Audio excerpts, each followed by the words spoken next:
마가복음 9장 33절에서 50절까지 말씀입니다. 마가복음 9장 33절에서 50절까지. 제가 가지고 있는 성경은 신약성경 69페이지입니다. 마가복음 9장 33절에서 50절까지 우리 같이 천천히 합독하겠습니다. 가버나움에 이르러 집에 계실새 제자들에게 물으시되 너희가 길에서 서로 토론한 것이 무엇이냐 하시되 그들이 잠잠하니 이는 길에서 서로 누가 크냐 하고 쟁론하였습니다. 예수께서 앉으사 12 제자를 불러서 이르시되 누구든지 첫째가 되고자 하면 뭇사람의 끝이 되며 뭇사람을 섬기는 자가 되어야 하리라 하시고 어린아이 하나를 데려다가 그들 가운데 세우시고 안으시며 제자들에게 이르시되 누구든지 내 이름으로 이런 어린아이 하나를 영접하면 곧 나를 영접하며 누구든지 나를 영접하면 나를 영접함이 아니요 나를 보내신 이를 영접함이니라. 요한이 예수께 여짜오되 선생님 우리를 따르지 않는 어떤 자가 주의 이름으로 귀신을 내쫓는 것을 우리가 보고 우리를 따르지 아니하므로 금하였나이다. 예수께서 이르시되 금하지 말라. 내 이름을 의탁하여 능한 일을 행하고 즉시로 나를 비방할 자가 없느니라. 우리를 반대하지 않는 자는 우리를 위하는 자니라. 누구든지 너희가 그리스도에게 속한 자라 하여 물 한 것이라도 주면 내가 진실로 너희에게 이르노니 그가 결코 상을 잃지 않으리라. 또 누구든지 나를 믿는 이 작은 자들 중 하나라도 실족하게 하면 차라리 연자 맷돌이 그 목에 매여 바다에 던져지는 것이 나으리라. 만일 내 손이 너를 범죄하게 하거든 찍어버리라. 장애인으로 영생에 들어가는 것이 두 손을 가지고 지옥 곧 꺼지지 않는 불에 들어가는 것보다 나으니라. 만일 내 발이 너를 범죄하게 하거든 찍어버리라. 다리 저는 자로 영생에 들어가는 것이 두 발을 가지고 지옥에 던져지는 것보다 나으니라. 만일 내 눈이 너를 범죄하게 하거든 빼버리라. 한 눈으로 하나님의 나라에 들어가는 것이 두 눈을 가지고 지옥에 던져지는 것보다 나으니라. 거기에서는 구더기도 죽지 않고 불도 꺼지지 아니하느니라. 사람마다 불러서 소금치듯 함을 받으리라. 소금은 좋은 것이로되 만일 소금이 그 맛을 잃으면 무엇으로 이를 짜게 하리요. 너희 속에 소금을 두고 서로 화목하게 하라 하시니라. 아멘. 620장 찬양하시고 말씀 나누겠습니다.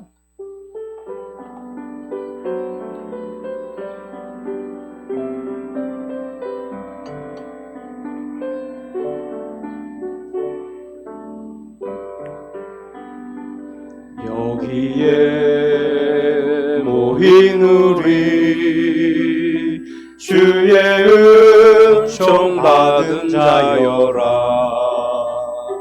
주께서 이 자리에 함께 계심을 아노라. 언제나 주님만을 찬양하며 따라가리니 시험을 당할 때도 함께 계심을 믿노라. 이 믿음 더욱 굳세라. 주가 지켜주신다. 어두운 밤에도 주의 밝은 빛 인도하여 주신다. 주님이 뜻하시니 헤아리기 어렵더라도 언제나 주 뜻 안에 내가 있음을 아노라. 사랑과 말씀들이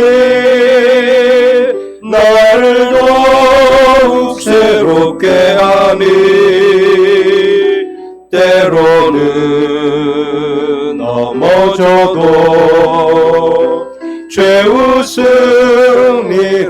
주를 믿노라. 이 믿음 더욱 굳세라. 주가 지켜주신다. 어두운 밤에도 주의 밝은 빛 인도하여 주신다.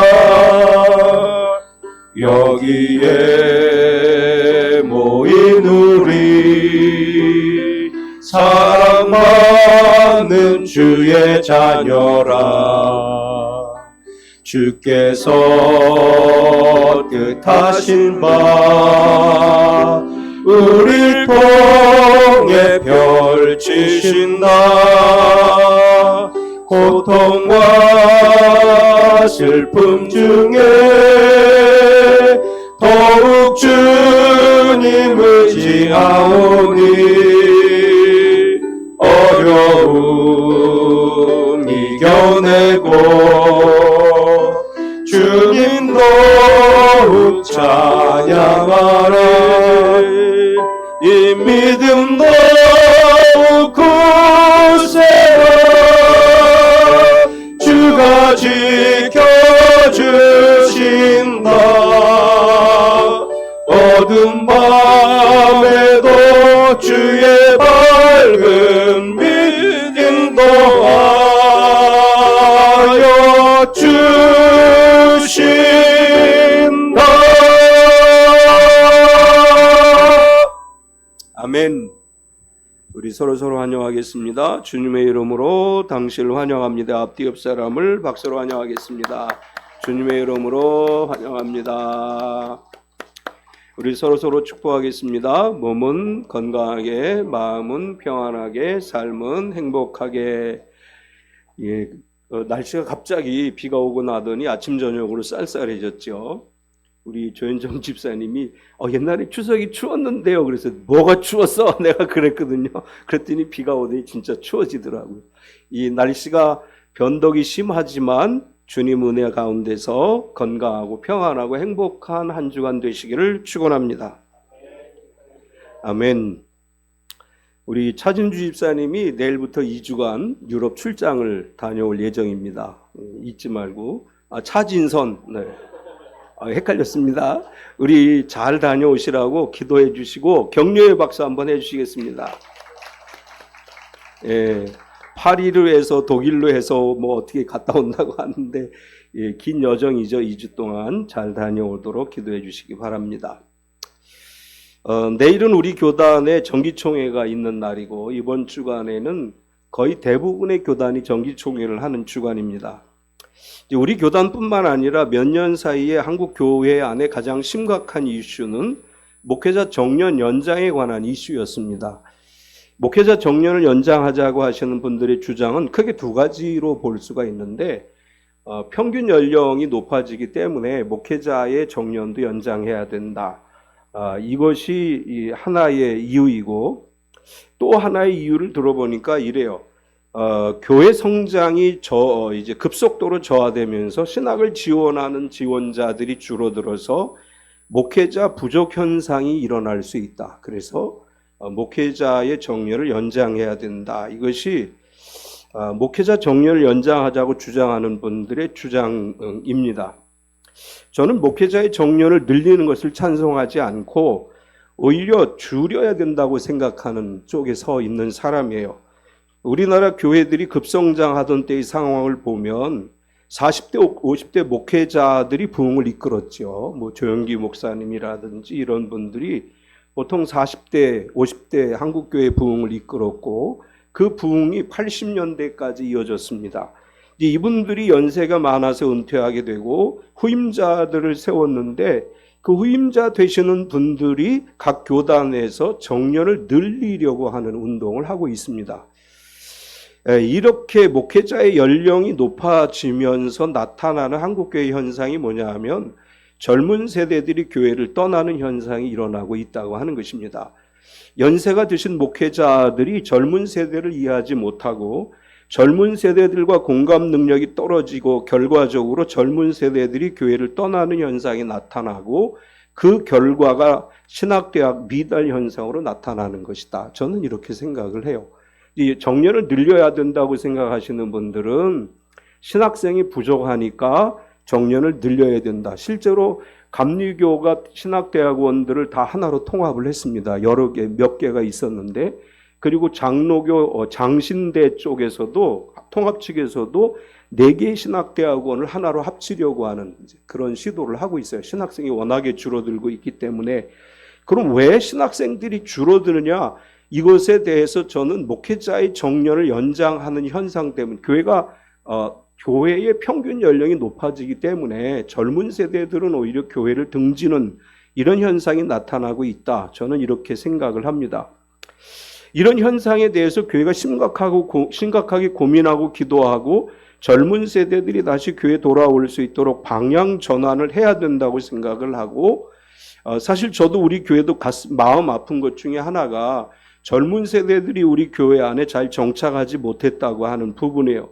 그것이 저에게 있어서도 가장 가슴 아픈 그런 기도 제목이기도 하고, 이런 상황에서 한국교회 전반적으로 목회자의 정년을 연장하자는 그런 이슈가 등장을 했고, 우리 교단에서도 마찬가지로 이번 정기총회에 목회자 정년 연장을 위한 헌법 개정안이 상정이 되어 있습니다. 저는 교단에 우리 교회와 저는 이번 정기총회에 참석하지 않겠다고 공식적으로 통보를 했어요.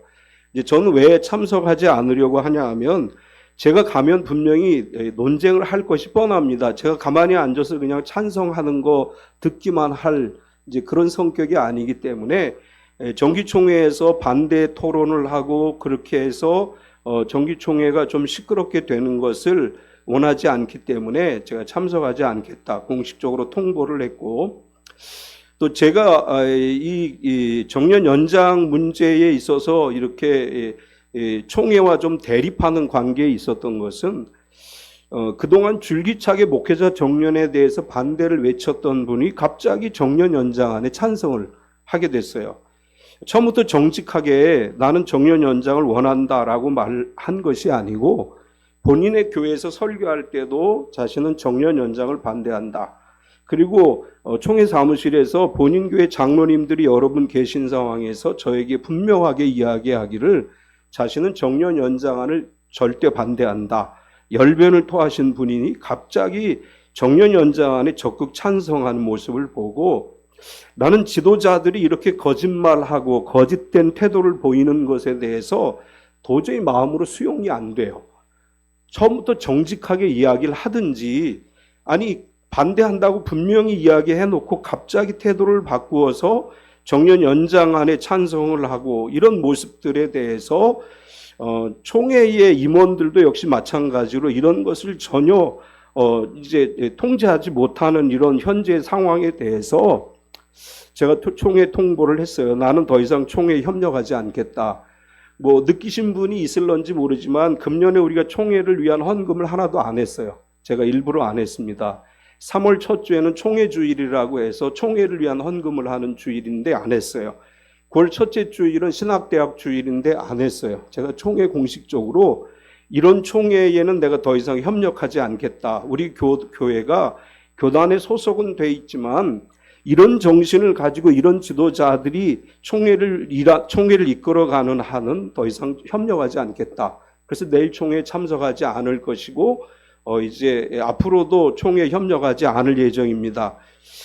마음은 사실 굉장히 좀 아파요. 제가 전임 총회장이잖아요. 바로 직전 총회장인데 이런 결정을 하고 이렇게 하는 것에 대해서 제가 우리 목회자들에게 이렇게 이야기했어요. 만약에 내가 이렇게 하는 것에 대해서 나를 비난하려면 해라. 나는 비난을 감수할 준비가 돼 있다. 이렇게 이야기를 했습니다. 바울 사도는 갈라디아서 1장 10절에서 이렇게 우리에게 이야기를 해요. 이제 내가 사람들에게 좋게 하랴, 하나님께 좋게 하랴, 사람들에게 기쁨을 구하랴. 내가 지금까지 사람들의 기쁨을 구하였다면 그리스도의 종이 아니니라. 저는 이제 지금 현재 교단에서 일어나고 있는 상황에 대해서 하나님이 과연 이것을 기뻐하시겠는가?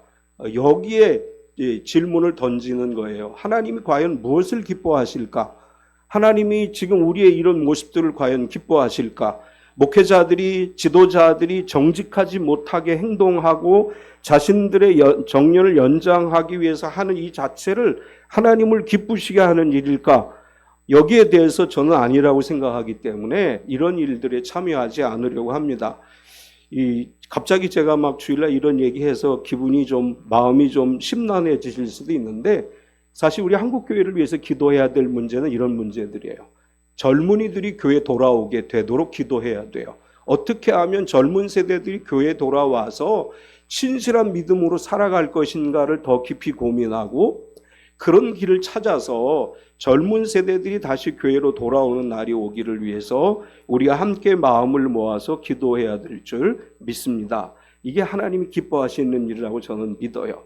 우리 교회가 지금 젊은 세대들이 우리 교회에 많지 않지만 조금 이 젊은 세대들을 어떻게 교회로 돌아오게 할 것인가를 깊이 고민하고 기도해서 젊은 세대들이 교회로 돌아올 수 있는 길을 찾고 그런 일에 앞장서는 교회가 되기를 원합니다.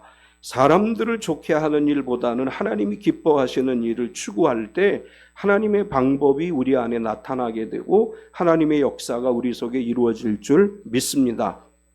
이제 오늘 본문으로 돌아가면 예수님 우리에게 아주 중요하게 생각해야 될 것이 무엇인지에 관해서 말씀을 해요. 우리가 신앙생활을 하면서 무엇이 우리에게 중요한 것이냐, 우리가 어떤 마음으로 신앙생활을 해야 되느냐, 이것에 관한 말씀을 들려주시고 있습니다. 오늘 우리가 봉독한 말씀 안에는 예수님의 세 가지 이야기가 기록되어져 있어요. 그런데 이 세 가지 속에는 분명하고 확실한 하나의 주제를 가지고 있는데, 우리가 무엇을 위해 살아가야 되는지에 관해서, 어떻게 살아야 되는지에 관해서 말씀을 하고 있습니다.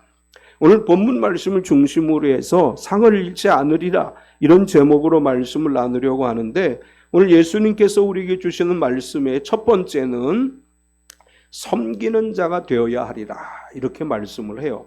이제 9장 앞부분에 보면 예수님이 변화산에서 내려오십니다. 변화산에서 내려오시니까 귀신 들린 아들을 데리고 온 아버지가 있었어요. 그 아버지가 예수님에게 이야기합니다. 예수님, 무엇을 하실 수 있거든 우리를 불쌍히 여기사 도와주옵소서. 그랬더니 예수님께서 23절에 이렇게 말씀을 하셨어요.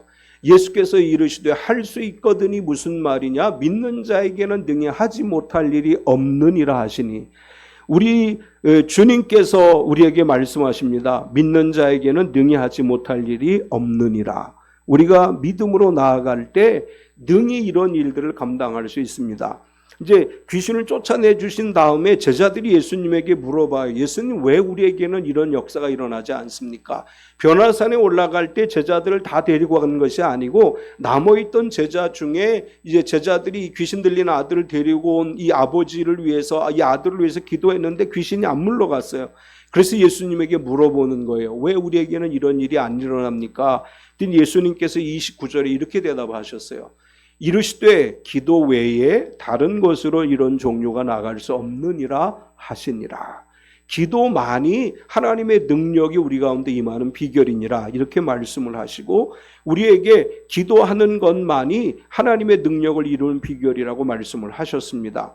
그리고 예수님은 제자들에게 내가 이제 예루살렘에 들어가서 사람들의 손에 넘겨져 죽을 것이고 3일 만에 부활하게 될 것이다, 이렇게 말씀하시고, 그리고 오늘 본문의 이야기가 시작이 됩니다. 예수님께서 가버나움에 오셔서 이제 어느 집에 머물고 계실 때 가버나움으로 오는 길 도중에 제자들이 토론하는 것을 예수님이 들으셨어요.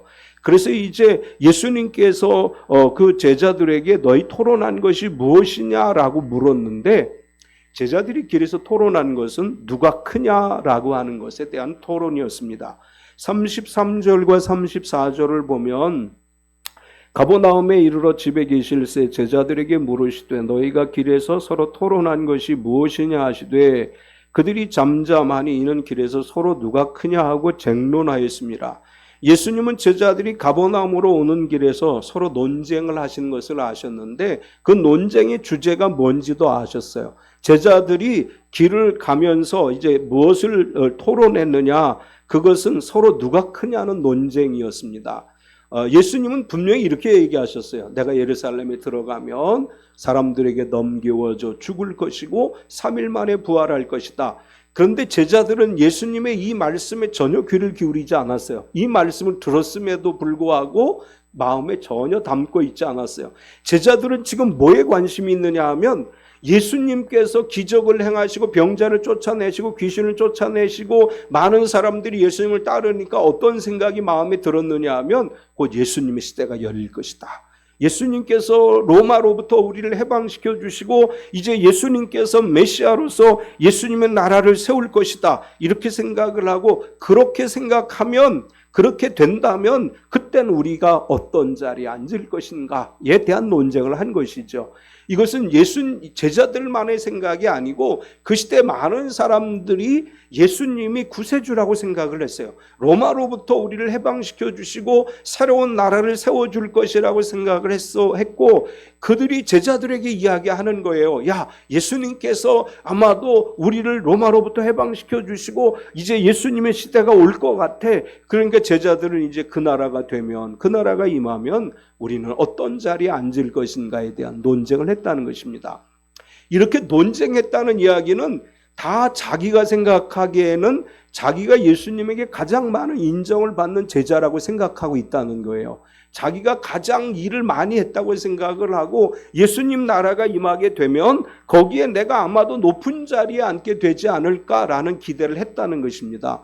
이제 예수님이 보는 눈과 시각과 자신들이 생각하는 게 다른 거예요. 사람은 누구나 다 자기가 가장 큰 일을 하고 있다고 생각하는 것이 일반적인 모습이죠. 제자들에게 그런 모습이 있었던 거예요. 그래서 서로 누가 크냐는 논쟁이 있었어요. 누가 더 높은 자리를 차지할까? 누가 더 주님 모시기에 더 일을 많이 한 사람으로 보여질까? 누가 더 일을 잘할 사람으로 보여줄까? 각기 생각을 가지고 이런 토론을 했다고 하는 것이고 누가 크냐는 논쟁을 한 것을 예수님은 아시고 제자들에게 이렇게 말씀하셨어요.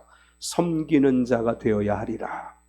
35절을 보면 예수께서 앉으사 12제자를 불러서 이르시되 누구든지 첫째가 되고자 하면 무사람의 끝이 되며 무사람을 섬기는 자가 되어야 하리라 하시고 제자들은 누가 크냐는 논쟁을 했어요. 예수님 사실 다 아셨어요. 그들이 어떤 논쟁을 했는지 다 아셨음에도 불구하고 물어본 거예요. 얘들아, 너희가 길에서 무슨 얘기를 했니? 그랬더니 대답을 못하지요. 누가 높은 자리에 앉을 것인가에 대해 논쟁했습니다. 이런 얘기를 어떻게 하겠어요? 못하지요. 그러나 예수님은 그 사실을 알고 있었기 때문에 이렇게 말씀하시는 거야. 너희가 첫째가 되고 싶니? 그러면 무사람의 끝이 되라. 무사람이 끝이 되라고 하는 것은 가장 낮은 자리에 앉으라라고 하는 말씀이죠. 그리고 또 무사람을 섬기는 자가 되어야 한다. 이렇게 말씀했습니다. 예수님은 죽으시고 부활하실 것을 말씀하셨지만 제자들은 전혀 거기에 관심이 없어요. 우리가 어떤 이제 예배 시간에도 막 이렇게 광고도 하고 그러잖아요. 그럼 나중에 광고 시간에 뭐 광고했는지 모르시는 분들이 꽤 있어요. 나중에 꼭 물어봐요. 광고 시간에 광고했는데요. 내가 듣고 싶은 것만 듣기 때문에 그런 거예요. 지금 제자들이 분명히 죽으시고 부활하실 걸 말씀하셨는데 전혀 그것에 대해 관심이 없어요. 예수님은 그런 상황에서 제자들에게 말씀하시는 거예요. 나는 죽기 위해서 왔고 섬기기 위해서 왔다. 이렇게 말씀하시면서 제자들에게 말씀하시고 너희가 높은 자리를 원하니 낮은 자리에 가서 앉아. 너희가 섬김을 받기 원하니 섬기는 자가 되라. 대부분의 사람들은 높아지고 싶은 욕망이 있습니다. 대접받고 싶어하는 욕망이 있습니다. 예수님은 나는 섬기기 위해 이 땅에 왔다고 말씀하시면서 가장 낮은 자리에 앉아서 모든 사람을 섬기는 자가 되라. 그리해야 너희가 높임을 받으리라. 이렇게 말씀을 하셨습니다. 우리 섬기는 자리에 앉는 사람이 됩시다. 낮은 자리에 앉는 사람이 됩시다. 높아지는 자리에 앉아서 권세를 자랑하는 사람이 아니라 가장 낮은 자리에서 발을 씻어주는 사람이 되고 섬기는 사람이 되고 섬기는 교회가 되는 것, 이것이 주님이 원하는 일인 줄로 믿습니다. 예수님 계속해서 내 이름으로 영접하라 이렇게 말씀을 하세요. 36절에 37절까지를 보면 어린아이 하나를 데려다가 그들 가운데 세우시고 안으시며 제자들에게 이르시되 누구든지 내 이름으로 이런 어린아이 하나를 영접하면 곧 나를 영접하며 누구든지 나를 영접하면 나를 영접함이 아니요 나를 보내신 이를 영접함이니라. 예수님은 낮은 자리에 앉으라 그리고 섬기는 자가 되라 이렇게 말씀하신 다음에 어린아이 하나를 데리고 앞에 세워서 이렇게 말씀하세요. 누구든지 내 이름으로 이런 어린아이 하나를 영접하면 곧 나를 영접하는 것이고 나를 영접하면 나를 보내신 분 즉 하나님을 영접하는 것이다. 이 말씀은 높은 자리에서 대접을 받고 싶어 하지 말고 낮은 자리에 섬기는 자가 되며 어린아이를 영접하라. 여기서 어린아이를 영접하라고 하는 말은 실제로 어린아이를 의미하기도 하지만 어린아이 같은 위치에 있는 사람들을 상징적으로 말씀하시는 거예요. 이제 어린아이 같은 사람들은 어떤 사람이냐? 스스로 아무것도 할 수 없는 연약한 사람들, 사회에서 소외된 사람들, 사회에서 인정받지 못하는 사람들, 이런 사람들을 예수님의 이름으로 영접하라는 거예요. 교회는 높은 사람, 사회적 지위를 가진 사람, 부한 사람, 권력을 가진 사람, 물질이 많은 사람, 사회적으로 존경을 받는 사람, 이런 사람들을 영접하는 것보다 더 중요하게 생각해야 될 것이 소외된 사람들을 영접하고 또 세상에서 인정받지 못한 사람들을 영접해주고 아무것도 할 수 없는 어려운 삶을 살아가는 약한 사람들, 무시당하는 사람들을 예수님의 이름으로 영접하고 그들을 존중하고 사랑하라 이렇게 말씀하시는 것입니다. 두 번째로 예수님은 결코 상을 잃지 않으리라 이렇게 말씀하세요. 낮은 자리와 섬기는 자가 되고 내 이름으로 어린아이를 영접하라고 말씀하시고 계속해서 결코 상을 잃지 않는 영적 비결에 대해서 말씀을 하시는데 먼저 예수님은 이제 이런 말씀을 하셨어요. 금하지 말라. 38절에 39절을 보면 요한이 예수께 여짜오되 선생님 우리를 따르지 않는 어떤 자가 주의 이름으로 귀신을 내쫓는 것을 우리가 보고 우리를 따르지 아니함으로 금하였나이다. 예수께서 이르시되 금하지 말라. 내 이름을 의탁하여 능한 일을 행하고 즉시로 나를 비방할 자가 없느니라.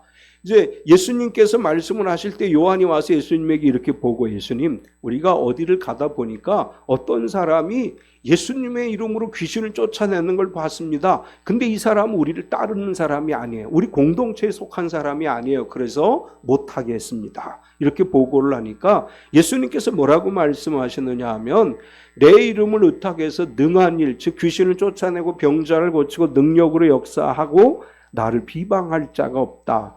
이 말씀은 예수님의 이름으로 병자를 고치고 귀신을 쫓아내는 정상적인 사역은 금하지 말라라고 하는 말씀이에요. 예수님의 이름으로 능력을 행하고 예수님을 비방하지 않는다면 그 사람을 금지시킬 이유가 없는 것이다. 이것은 다른 의미에서 이런 뜻이에요. 예수님의 이름으로 기적을 행하던 사람이 어느 순간에 자신을 신격화하고 자신이 하나님인 것처럼 행동하면 그것은 막아야 된다. 이런 의미가 있습니다. 이단적인 요소가 있는 사람들은 그들에게 어떤 능력이 역사되었든지 그것은 금해야 돼요. 그러나 우리와 다르더라도 성경을 위반하지 않는다면 예수님의 이름으로 행하는 모든 것을 인정해야 됩니다. 우리가 너무나 우리 위주로만 생각하고 내 위주로만 생각하는 신앙이 아니라 성경에 위반되지 않으면 서로 다름을 인정하고 서로 다름을 존중해 주어야 돼요. 우리가 같지 않다 할지라도 성경을 벗어나지 않는 것은 서로 존중하고 인정하는 것이 오늘 우리가 해야 될 일입니다. 우리 서로를 존중합시다. 서로를 인정해 줍시다. 이것이 바로 주님이 원하시는 일이에요. 예수님은 계속해서 뭐라고 말씀하시느냐 하면 우리를 반대하지 않는 자는 우리를 위하는 자라. 40절을 보면 우리를 반대하지 않는 자는 우리를 위하는 자니라. 예수님의 이름으로 귀신을 쫓아내고 금방 우리를 비방할 자가 없고 우리를 반대하지 않는다면 그것은 곧 우리를 위하는 것이다. 이건 뭘 염두에 두고 하신 말씀이냐면 바리새인과 사두개인들을 염두에 두고 하신 말씀이에요. 그들은 성경에 능통한 사람들이에요. 율법을 연구하는 사람들이고 가르치는 사람들이에요. 그들은 하나님의 말씀을 따른다고 이야기하면서 예수님이 하시는 일을 인정하지 않아요. 예수님을 비방해요. 심지어는 예수님이 귀신 들려서 그런 일을 하는 것이라고 비난하기도 해요. 예수님은 내 이름을 사용하는 사람들이 나를 비방하거나 반대하지 않는다면 결과적으로 내 이름을 사용해서 그런 역사를 위하는 사람은 나를 위하는 자다. 바리새인과 사두개인과 같이 하나님의 말씀을 가지고 산다고 하면서 위선을 떠는 그런 사람들이 아니기 때문에 그런 사람들은 우리가 서로 인정하고 존중해야 된다. 이렇게 말씀을 하셨습니다. 예수님은 계속해서 너희가 그리스도에게 속한 자라여 물 한 그릇이라도 주면 결코 상을 잃지 않으리라. 이렇게 말씀을 하십니다. 41절을 보면 누구든지 너희가 그리스도에게 속한 자라 하여 물 한 그릇이라도 주면 내가 진실로 너희에게 이르노니 그가 결코 상을 잃지 않으리라. 이제 이것은 왜 예수님이 이런 말씀을 하셨느냐 하면 예수님이 십자가에 달려 돌아가시기 전까지는 많은 사람들이 예수님 주변에 몰려들어요. 사실 이때 제자들은 많은 대접을 받았을 거예요. 우리 상상해 보건대 예수님이 기적을 행하시고 말씀의 능력을 행하실 때 그 사람들이 예수님의 제자들을 얼마나 귀하게 여겼겠어요. 예수님의 이름으로 막 대접을 했겠죠. 근데 예수님은 지금 뭘 얘기하시는 것이냐면 예수님이 십자가에 달려 돌아가시고 나서부터 있게 될 핍박에 대해서 얘기하시는 거예요. 예수님 십자가에 달려 돌아가시고 나서 사람들이 다 흩어졌습니다. 예수님의 제자들은 너무나 두려운 가운데 문을 걸어 잠그고 있었어요. 예수님이 부활하셨음에도 불구하고 제자들은 여전히 두려워했습니다. 그러다가 이제 성령이 오시고 나서 교회가 생겼습니다. 교회가 생기고 나서 교회는 계속해서 핍박을 받았어요. 나그네가 되어야만 했습니다. 이런 상황 속에서 예수님을 믿는 사람들을 대접하는 것은 쉬운 일이 아니죠.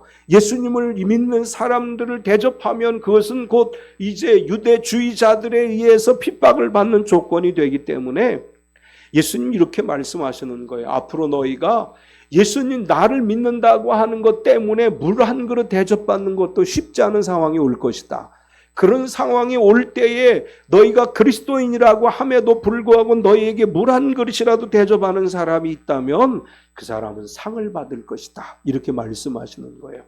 이것은 오늘 이 시대를 살아가는 우리에게 어떤 의미를 주느냐 하면 그리스도인들은 서로 대접하고 섬기기를 힘써야 한다고 말씀하시는 것입니다. 우리 교회 성도들에게만 우리가 섬기는 것이 아니고 예수님을 구세주로 고백하는 모든 사람들을 인정하고 돕고 합력의 선을 이루고 서로 예수님의 이름으로 대접하는 것이 상을 잃지 않는 방법이다. 이렇게 말씀하셔요. 우리 교회만 하나님이 계신 게 아니에요. 예수님을 믿는 모든 사람들에게 하나님이 함께 하십니다.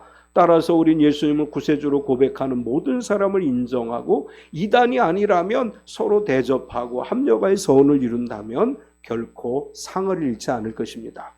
세 번째로는 소금을 두고 서로 화목하라고 말씀을 하십니다.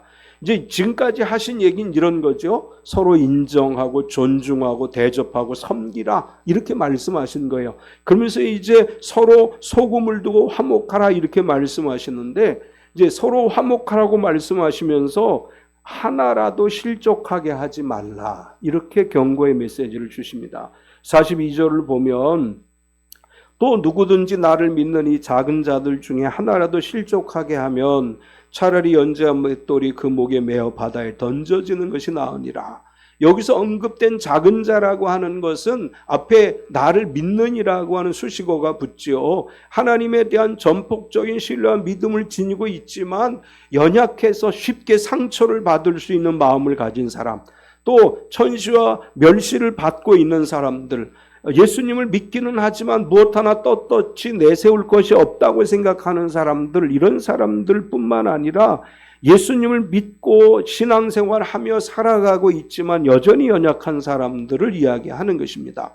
여기서 예수님이 단서조항으로 나를 믿는이라고 하는 말씀을 하신 것은 예수님을 믿는 공동체에 속했거나 잠재적으로 예수님을 믿을 가능성이 있는 미래신앙 공동체까지를 다 포함해서 하신 말씀이에요. 예수님을 믿는 사람을 대접하면 상을 잃지 않는다고 말씀하시고 예수님을 믿는 자 중에 실족하게 만들면 그것에 대해서는 차라리 연자 맷돌을 목에 매어 바다에 던져지는 것이 나은 것이다. 이렇게 말씀해요. 이 작은 자는 마음이 여린 사람, 믿음으로 살지만 살아가는 것이 힘든 사람, 소외되고 어려운 환경에 처해 있는 사람, 어린아이같이 잘 삐지는 사람, 상처를 잘 받는 사람들을 포괄적으로 의미하는 것입니다. 이런 사람들이 교회에서 나 때문에 상처받지 않게 한다. 이런 말씀이에요. 오늘 한국교회에 예수님을 믿던 이 작은 사람들이 교회에서 상처를 받고 교회를 떠나서 세상에서 방황하는 것을 많이 보게 됩니다. 이렇게 된 것은 누구의 책임일까요? 우리의 책임이죠. 우리가 이 어린아이들 같은 사람들을 세상 밖으로 내보냈는지도 몰라요.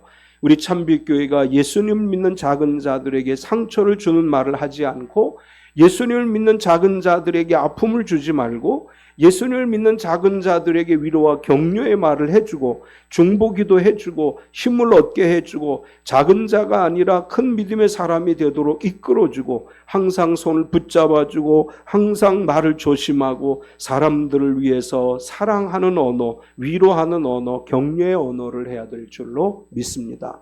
또한 장애인으로라도 영생에 들어가는 것이 나은 것이다. 예수님 이렇게까지 말씀을 하셔요. 43절에서 49절까지를 보면, 만일 내 손이 너를 범죄하게 하거든 찍어버리라.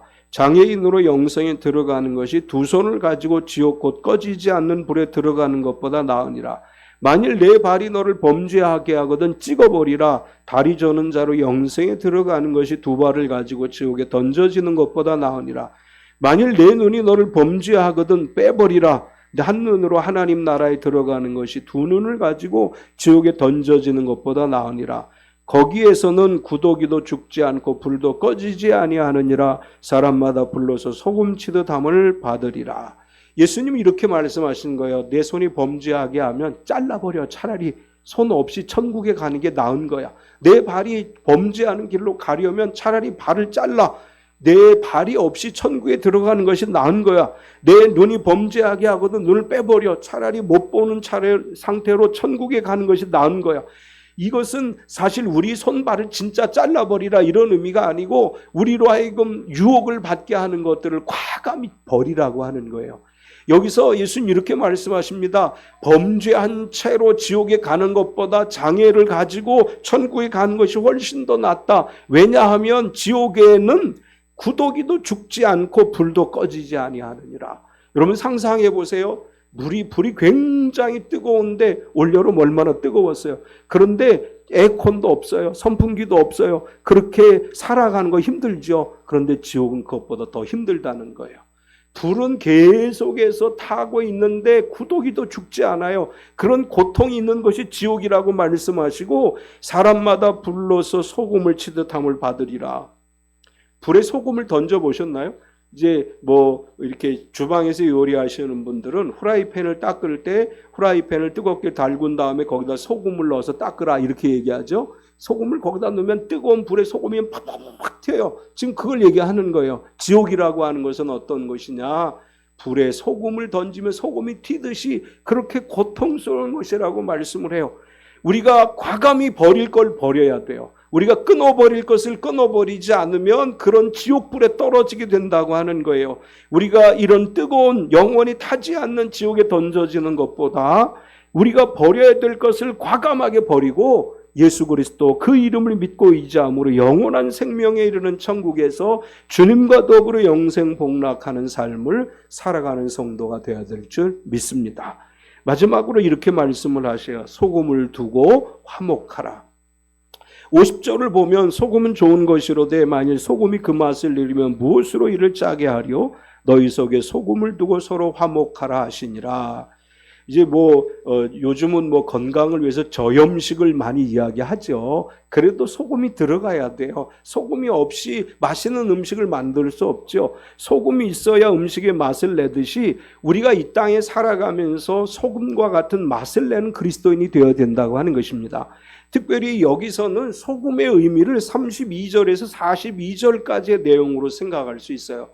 어린아이와 같은 사람, 작고 미미한 사람, 소외된 사람, 사회로부터 이제 비난을 받는 사람, 이런 사람들까지 섬기고 그들에게도 하나님의 사랑을 나눌 수 있는 것이 소금의 진정한 의미라고 말씀하시는 것입니다. 우리는 섬김과 자기 희생과 겸손과 사랑과 남을 나보다 낮게 여김과 절제와 경건의 삶을 통해서 소금의 맛을 내는 삶을 살아갈 수 있습니다. 그리스도인으로서 세상에 맛을 내고 그리스도인으로서 세상이 살만한 세상을 만들어가는 것, 이것이 그리스도인들이 해야 될 일이죠. 우리가 경건한 그리스도인으로서 낮은 자리에서 섬기는 성도로 살아가고 소외되고 힘들어하는 사람들을 섬기고 희생과 겸손과 사랑으로 존중하는 삶을 살아가는 것이 복음의 삶이고, 그리고 화목하는 일을 해야 됩니다. 우리가 해야 될 일은 싸우게 만드는 게 아니라 화목하게 하는 일이에요. 우리가 서로 사랑하고 서로 평화를 이루고 서로를 존중하면서 서로 화목해서 하나님 나라를 이루어가는 것이 오늘 이 시대를 살아가는 그리스도인들이 해야 될 일인 줄 믿습니다. 하나님께서 오늘 우리에게 말씀하십니다. 소금을 두고 서로 화목하라. 서로 섬기는 자가 되라. 한 영혼이라도 잃지 말고 한 영혼이라도 존중해주고 그리스도의 이름으로 그리스도인들을 대접해서 상을 잃지 않은 그리스도인들이 되라고 말씀합니다. 우리는 상을 잃지 않은 그리스도인들 뿐 아니라 천국에서 영생 복락을 누리는 참빛교회 모든 성도가 되시기를 축원합니다. 참 좋으신 하나님 감사합니다. 오늘도 우리가 주님을 예배하고 말씀을 들었습니다. 주님이 우리에게 말씀하시기를 낮은 자리에서 섬기는 자가 되고 어린아이와 같이 연약한 사람들을 돌보아주고 그들을 그리스도의 이름으로 영접하고 그리스도의 이름으로 그리스도인들을 잘 대접하고 서로 화목한 삶을 살아가라고 말씀하셨습니다. 하나님, 우리가 서로를 잘 공경하고 섬기는 믿음이 되게 하여 주시고 우리의 말이 사람들에게 희망을 주고 위로가 되는 말이 되게 하셔서 참빛교회가 하나님의 영광을 드러내며 많은 사람들에게 희망을 전하는 교회가 되게 하여 주시옵소서.